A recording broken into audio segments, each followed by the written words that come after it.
Normalement, on devrait se rencontrer via Skype, nous ici en studio, lui au Cameroun, mais malheureusement, Pascal Thibault a dû revenir pour des problèmes de santé, mais je vous rassure, il va retourner au Cameroun d'ici le mois de juillet.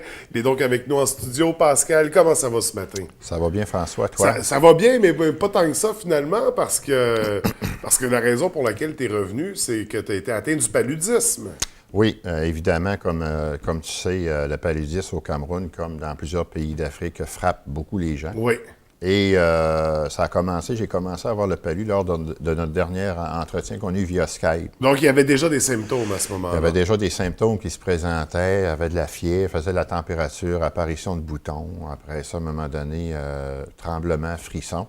Alors, tu sais que l'ambassade du Canada, quand même, prenne ça très au sérieux. Il y a un médecin d'urgence qui est là. Alors, je suis allé le consulter. Et initialement, il voulait que je rentre. Il voulait que je rentre au pays avant. Sauf que moi, bon, avec ma tête dure, j'ai pas voulu. Tu sais, quand tu es dans l'enthousiasme, avec les jeunes, tu sais que... En plein dans ta mission. En plein dans ma mission avec les jeunes. Tu sais, puis c'est toujours... tu sais, veux pas, là, moi, là, c'est comme un échec. Un petit échec. Dans mon cœur, ça me fait de quoi? Puis je te dis que j'ai trouvé ça difficile. À un moment donné, ça prend la résilience. Mais c'est pas un échec. Je veux dire, on n'est pas à l'abri de ça, malgré toutes les précautions. Parce que Dieu sait qu'il y en a des précautions. Tu prenais le médicament, il y a eu les vaccins, il y a eu les moustiquaires pour pas... C'est parce que le paludisme, c'est la malaria. Exact. C'est transmissible par les insectes. Exactement, exactement. Puis dans la période où j'étais au Cameroun, il y avait beaucoup d'insectes. Même la dernière endroit qu'on a fait lors de notre conversation via Skype, je peux dire qu'on a fait l'entretien à l'intérieur, à l'extérieur, il y avait trop de moustiques. Trop, oui. Parce que là, on arrive à la saison des pluies là, aussi, donc il y en a encore plus. Le climat, c'est-à-dire qu'on peut se lever le matin, il fait très, très beau. Oui. Et le soir, il va se mettre à mouiller d'une pluie abondante, là, assez forte. Alors, suite à ça, je suis allé voir le médecin en ambassade. Le médecin ne voulait pas. Sauf qu'une semaine plus tard, là, ma situation s'est détériorée et les médicaments n'étaient plus efficaces. Alors là, j'ai été repatrié d'urgence au Canada. Mais ce que j'ai beaucoup aimé, puis je tiens à remercier l'ambassade du Canada parce qu'ils prennent vraiment ça au sérieux. Quand je suis arrivé au Canada, j'arrivais à l'hôpital Saint-Luc. Je peux te dire une chose, que j'ai été traité, là. Tu sais, j'ai comme senti que les gens respectaient beaucoup ce qu'on faisait en dehors du pays et ils m'ont donné les perfusions. J'ai eu un bel accueil. Je tiens aussi à remercier Monseigneur Sylvain Tremblay, qu'il était là pour m'accueillir à l'aéroport quand je suis arrivé. Je ne pétais pas le feu. Il y a des gens extraordinaires qui m'ont entouré. Mais c'est sûr et certain, écoute, c'est sûr que c'était difficile. Puis j'en reparle au mois de juillet, mais j'aurais voulu rester parce que... Mais je tiens à le dire encore, hein, c'est pas un échec. Je veux dire, personne n'est à l'abri de ça. Puis ils le disent, hein, même avec toutes les précautions, il y a un taux, il y a une chance qu'on puisse... et visiblement, bon, ben ça t'est arrivé. C'était pas la première fois non plus, on avait déjà parlé. C'était la 3e fois. Puis, à un moment donné, j'ai demandé au médecin comment ça allait durer de temps. Regarde, je viens d'avoir des perfusions, ça fait pas longtemps. Puis, j'étais arrivé, j'ai encore des symptômes. Oui. Comme hier, ça peut durer plusieurs semaines. Oui, plusieurs semaines. Hier, regarde, je me suis couché à matin quand je me suis levé avant de venir. Là, j'avais comme le frisson encore. Comme quelqu'un qui a froid. Puis, en réalité, ben, je suis bien habillé, j'ai pas de problème. Puis, une année, il faut avoir des bons épisodes. Ça peut durer un certain temps. D'ailleurs, je revois le médecin là, la semaine prochaine par rapport à ça. Pour avoir ça demande un suivi régulier. Oui, c'est important. C'est important. Ben, je suis content que tu aies trouvé la force de venir nous voir ce matin. Oui, c'est important. On est vraiment heureux de pouvoir te rencontrer. Oui, parce que là, en parallèle à tout ça, il y a des belles choses qui se développent présentement du côté du Cameroun avec le groupe d'entraide du Yeux du cœur du Canada et du Cameroun. Parce que maintenant, on a la deuxième organisation. C'est vrai.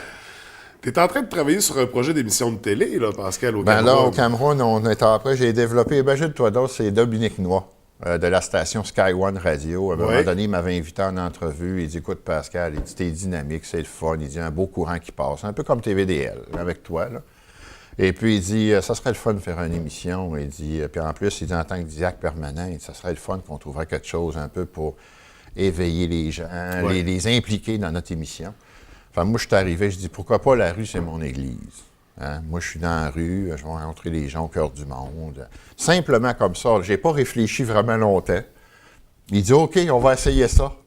Fait qu'on a fait une émission ensemble. La première émission, on a eu peut-être 10 à 15 auditeurs qui ont appelé. On aimerait ça avoir plus de monde comme vous, puis continuer là, je sais pas. Wow. Comment ça se fait, nous autres? Il dit, la misère, c'est pour nous autres. Il y en a que c'est l'abondant. Peux-tu nous répondre à ça? Puis les gens, il y avait une interaction entre moi et les gens du Cameroun. Et puis hier, là, tu vas me dire, mais Pascal, comment tu vas faire vu que tu n'es pas au Cameroun? On va faire du préenregistré. OK. Hein? Et également, hier, c'était la présidente de l'Association Groupe d'entraide du cœur du Cameroun qui était l'invité spécial. Alors, j'ai pas eu besoin d'envoyer de préenregistré. Dans l'état où j'étais, ça aurait été dur. Mais c'est une émission qui commence à 17h, heure du Cameroun, qui finit à 18h30 à tous les mercredis. OK. Fait que du Canada, on fait notre chronique le mercredi, puis au Cameroun, c'est le mercredi soir.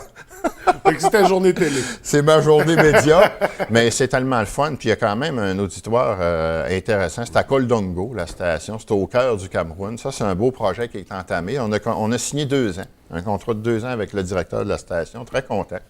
En parallèle avec ça, on est en train aussi de travailler sur un jardin communautaire. OK. Un jardin communautaire dont je travaille. On a commencé également un projet pilote, une présence significative dans le milieu de vie des gens, des prostituées au Cameroun. Alors, je m'en vais dans les quartiers chauds. Hein? Je m'en vais à Kennedy, à Mylène. Je commence à minuit le soir jusqu'à 6 heures du matin avec un collègue qui est prêtre. Tu vas me dire, qu'est-ce que vous allez faire là, à cette heure-là? On s'expose à des grands risques, mais ce qui est rassurant, c'est que les personnes qui sont là, la sécurité, nous respectent, ils nous aiment beaucoup. Alors, Parce que vous n'êtes pas là pour faire du trouble. Non, vous êtes pas là du tout. Pour accompagner. Exactement, oui. Ça fait qu'est-ce qu'on va faire là? On va rencontrer les filles de la rue puis on va parler avec eux. Les gens viennent nous voir. Bon, il y en a une, la première qui m'a vu, elle dit, elle m'avait dit, ça pensait que j'étais un client. Tu sais. Ouais. J'ai dit non. J'ai dit, moi, je ne suis pas un client. Puis j'ai dit, moi, je peux être un ami, mais je ne serai jamais ton client. Fait que là, elle me regarde, elle était toute surprise. J'ai dit, écoute, si tu as le temps tantôt, là, j'ai dit, tu viendras t'asseoir si tu es là. Puis il y en a 4-5 qui ont venu me voir s'asseoir. Puis ils m'ont dit un peu leur souffrance. C'est quoi qui les amène dans la rue? C'est quoi qui fait en sorte qu'ils sont là? Parler de leur pauvreté, de ce qu'ils vivent. Leur pauvreté intérieure aussi, au niveau de l'âme. Après ça, ben là, moi, c'est sûr et certain, quand de diacre, ben, on prie toujours avec eux. Puis ce que j'ai trouvé beau, c'est de m'installer avec eux puis de dire le Notre Père avec eux, même s'il y a 300-400 personnes, je le dis. Je les bénis, tu comprends? On leur remet les chapelets. Puis on leur donne des enseignements de la médecine spirituelle un peu. Tu sais, c'est comme quelqu'un qui va voir le médecin, il va lui donner une ordonnance. Ben moi, je dis aux filles, il va vous donner une prescription que tu dois faire à tous les jours. Puis le lendemain, des fois, il y a des filles qui m'appellent sur ma ligne, on s'entend, sur ma ligne de la rue, là, parce que, tu sais, j'ai 2 lignes là-bas, je ne veux pas qu'ils m'appellent sur le test. Mais ils sont tellement adorables, c'est tellement des filles de cœur.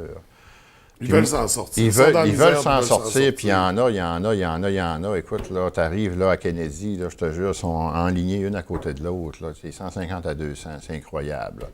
Mais moi, ce que j'aime là-dedans, c'est de voir un peu que, oui, il y en a qui veulent s'en sortir, puis on veut instaurer éventuellement un projet significatif dans leur milieu de vie à partir de ce qu'ils vont nous donner. Les gens vont nous dire, oui, mais comment vous allez faire pour connaître leurs besoins? C'est eux qui vont nous dire leurs besoins. On aimerait ça avoir une soupière sur le coin de la rue. On aimerait ça avoir un organisme avec des vêtements pour nous aider. Alors nous, à partir de ça, d'ici l'an prochain, on va avoir une bonne ébauche. Et puis on travaille quand même en collaboration aussi avec le ministère des Affaires sociales du Cameroun. On a même un membre du ministère qui est dans notre association, dans notre CA. Tu sais, veut dire, on est en train de travailler fort. En parallèle avec ça aussi, il y a aussi également l'orphelinat qu'on travaille dessus. On a la préparation de la rentrée scolaire qui s'en vient en septembre. Ça va être par rapport à notre spectacle bénéfice qu'on va faire qui va beaucoup aider parce qu'il ne faut pas oublier qu'on a quand même des événements qui s'en viennent. Oui, parce que le spectacle en juin exactement. Côté Tonkin, Mais au Cameroun, je peux dire une chose, il y a de la vie, il y a des beaux projets qui sont en marche. C'est sûr que moi, je retourne là-bas en juillet prochain. Je peux te dire une chose, qu'il y a des belles choses qui s'en viennent. On est content. Mais en même temps, on trouve que les ressources, il y a un manque un peu de communication entre nous. Là. Ça, j'en ai fait part aux responsables du ministère des Affaires sociales. Il y a un bottin qu'ils veulent créer éventuellement. Parce que moi, j'ai dit que c'est important que les organisations qui sont sur place soient complémentaires et non on soit en duplicateur constamment. Oui, tout à fait. Tu comprends? C'est important. Fait que tu apportes beaucoup de positifs. On essaye. Juste, je veux dire, la mission s'est élargie parce qu'au départ, c'était l'orphelinat. Oui. Là, on devient travailleur de rue, diacre, on s'implique au niveau du gouvernement même.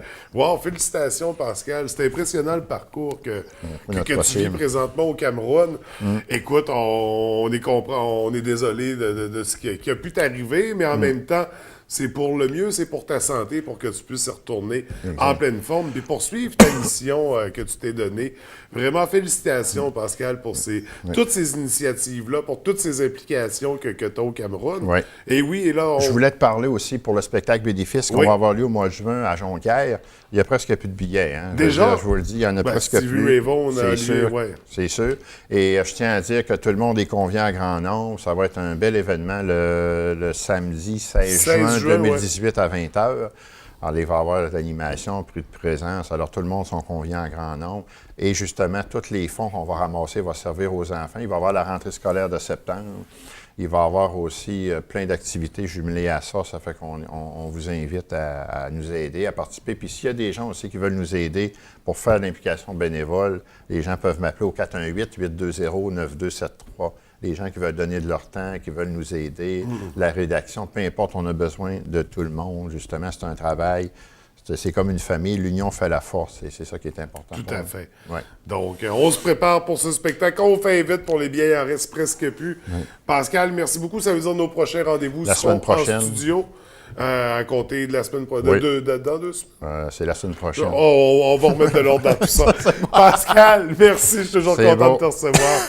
Je te souhaite un prompt rétablissement. Merci, François. Merci beaucoup. Merci.